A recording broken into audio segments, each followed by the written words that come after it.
Hi, my name is Juan Pablo and today I'm going to tell you the Sleeping Beauty. In time gone past, there was a king and queen who lamented every day not having a children. Then one day, while the queen was bathing in the river, a crab crept out of the water and announced to her, "Very soon your wishes will come true, and you shall have a daughter." The prophecy came true. A pretty little girl was born, and the king was so full of joy that he organized a great feast. He invited his relatives, his friends, and also the fairies. There were 13 wise women in the kingdom. However, since one of the fairies was not invited, the king had only set 12 golden plates. The feast was splendid. When it came to an end, the fairies bestowed their magic gifts upon the baby. One gave her virtue, another beauty, a third riches, and so on, each presenting the princess with the best things in the world. 11 of them had already given their gifts, and only one was left. Suddenly, the fairy that had not invited appeared. Without even greeting, she wrote in anger, "At the age of 15, the princess shall prick herself with a splinter and fall down dead."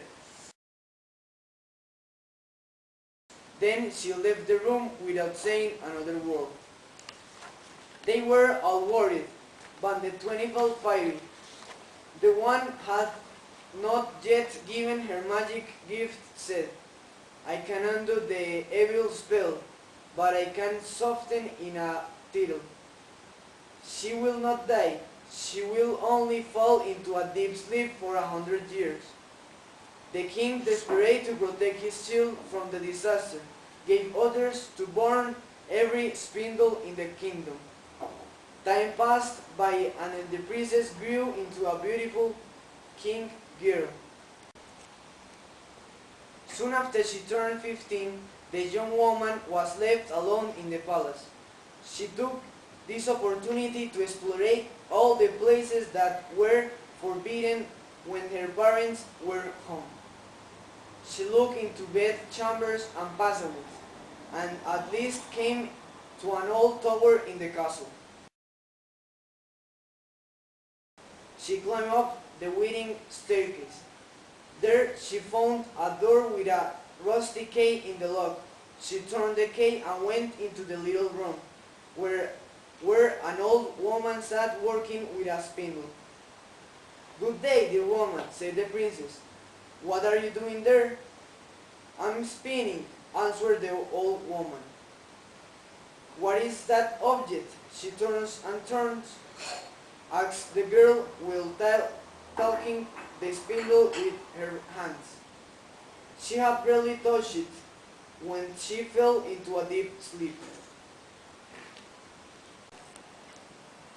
At the moment, the king, the queen, and the courtiers had just arrived home. They also fell into a deep sleep. This sleep also embraced the horses in the stable, the pigeons on the roof, the dogs in the yard, the flies on the wall, and even the fire that was burning into earth. The maid who was going to pull the hair of a musician's boy fell asleep.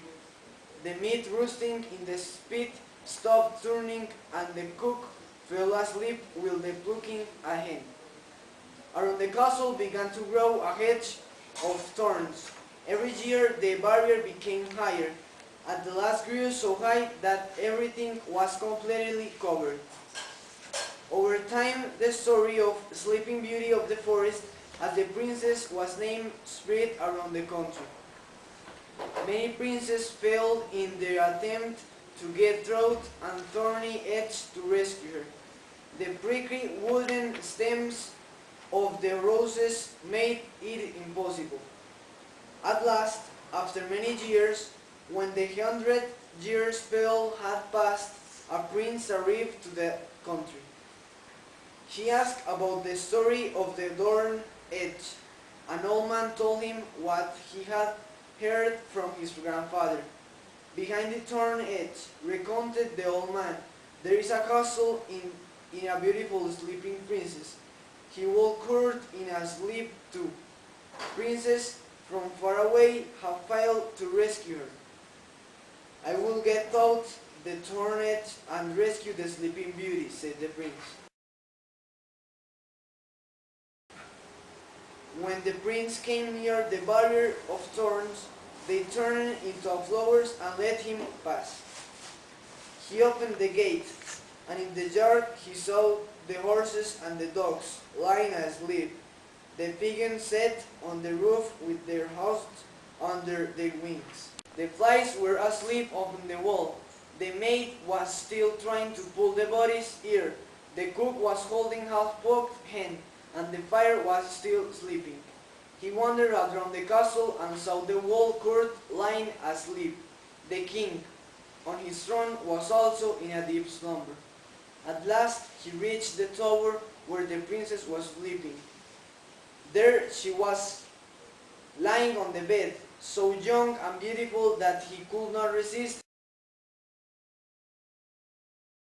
and gave her a long kiss on her cheek. As soon as lips touched her, Sleeping Beauty opened her eyes and awoke, looking at him with curiosity. At the moment, the king awoke, also the queen, and the whole court. The horses stood up and shook their manes. The dogs started barking and wagged their tails. The pigeons flew into the open country. The flies on the wall crept again, and the fire revived and finished cooking the meal. The meat slipped in the spit. The meal pulled the body's ear. The cook kept on pulling the end, and the thorn edge disappeared. Sleeping Beauty and the prince celebrated their marriage with splendor, and they lived happily ever